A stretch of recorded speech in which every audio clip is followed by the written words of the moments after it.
wabarakatuh. Halo, apa kabar semuanya? Ya, semoga sehat walafiat. Nah, senang sekali kita bisa bertemu lagi dalam pembelajaran Bahasa Indonesia kelas 10. Nah, hari ini Ibu akan mengajak kalian untuk belajar tentang hikayat. Nah, kalian tahu nggak hikayat? Nah, hikayat itu termasuk kepada cerita rakyat. Mungkin kalian sudah tidak asing lagi ya dengan cerita rakyat. Kalian sering mendengar apa itu cerita rakyat, mungkin dari orang tua kalian. Nah, sudahkah kamu mengenal tentang cerita rakyat? Cerita rakyat banyak sekali ragamnya. Ada berupa fabel, ada berupa legenda, ada berupa hikayat, dan masih banyak lagi. Nah, mungkin berupa legenda, mungkin kalian mengenal Sangkuriang. Nah, itu ya bisa termasuk legenda asal usul. Nah, sekarang Ibu lebih terfokus kepada tentang hikayat. Nah, apa sih hikayat itu?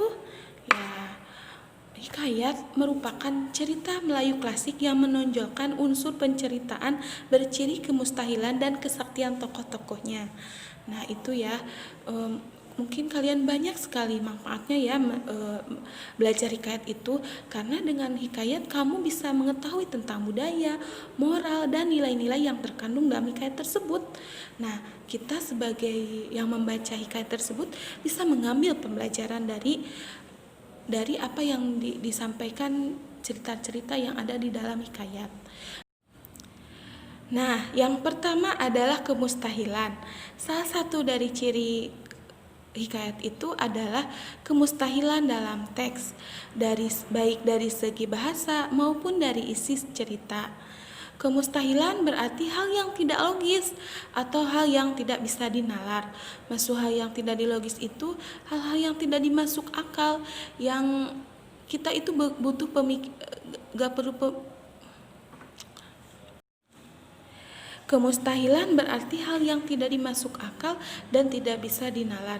Kenapa tidak masuk akal? Karena tidak mustahil gitu. Pada zaman sekarang tuh kalau seperti itu mustahil adanya, kecuali menggunakan alat-alat. Nah, ini mah contoh hal tersebut sudah lumrah gitu dalam hikayat tuh.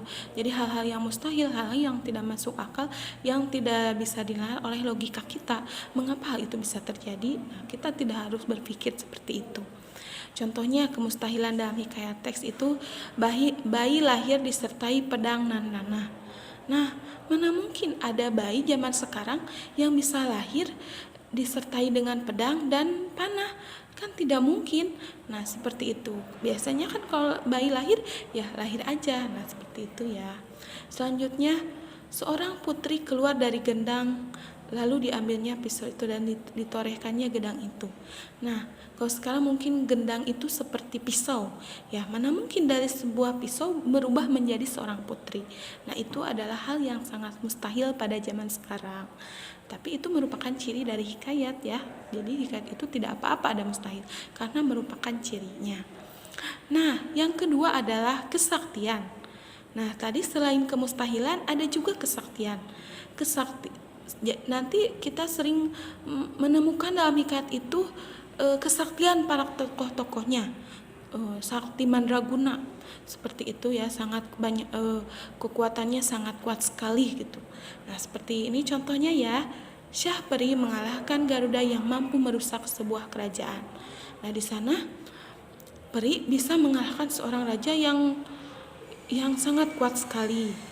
Nah, yang kedua adalah Indra Bangsawan mengalahkan Buraksa. Ya, bisa dibayangkan mungkin Buraksa adalah seorang raksasa dan Indra Bangsawan juga seorang manusia. Seorang manusia bisa mengalahkan secara sendirian terhadap raksasa. Nah, itu menandakan bahwa tokohnya itu sangat sakti untuk mengalahkan musuh-musuhnya. Nah, seperti itu. Selanjutnya yang ketiga adalah anonim. Nah, salah satu ciri dari hikayat itu adalah anonim. Apa itu anonim? Anonim berarti tidak diketahui secara jelas nama pencerita dan pengarangnya. Hal tersebut karena hikayat disampaikan secara lisan. Bahkan dahulu masyarakat mempercayai bahwa cerita yang disampaikan adalah nyata dan tidak ada yang sengaja mengarang.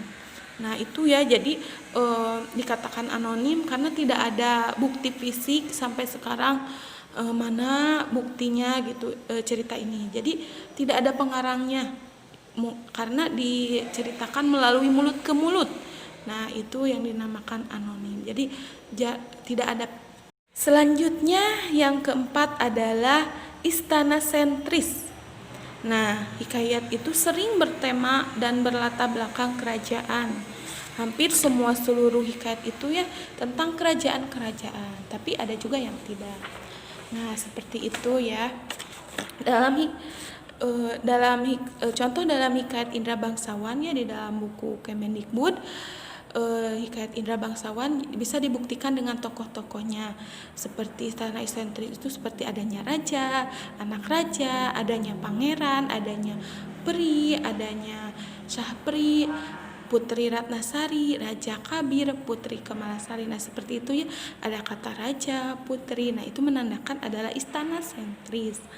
Nah, latar tempatnya pun dalam cerita adalah negeri yang dipimpin oleh seorang raja serta istana dalam suatu kerajaan. Jadi lebih berpusat kepada istana seperti itu.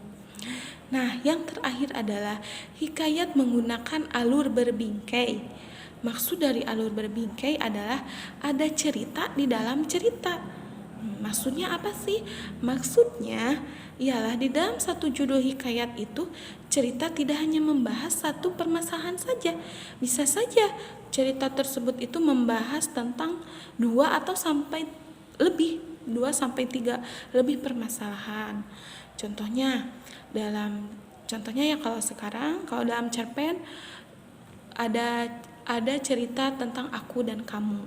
Nah, setelah itu di tengah atau di akhir cerita ada lagi menceritakan contohnya dia. Nah, seperti itu. Jadi banyak sekali permasalahan-permasalahan baik dari pertengahan atau akhir. Jadi tidak hanya satu permasalahan saja ya. Nah, seperti itu karakteristik dari sebuah hikayat. Sekian yang bisa Ibu sampaikan. Mudah-mudahan ada manfaatnya. Mudah-mudahan bermanfaat untuk kita semua. Mohon maaf apabila ada kekurangan dan kesalahan. Terima kasih.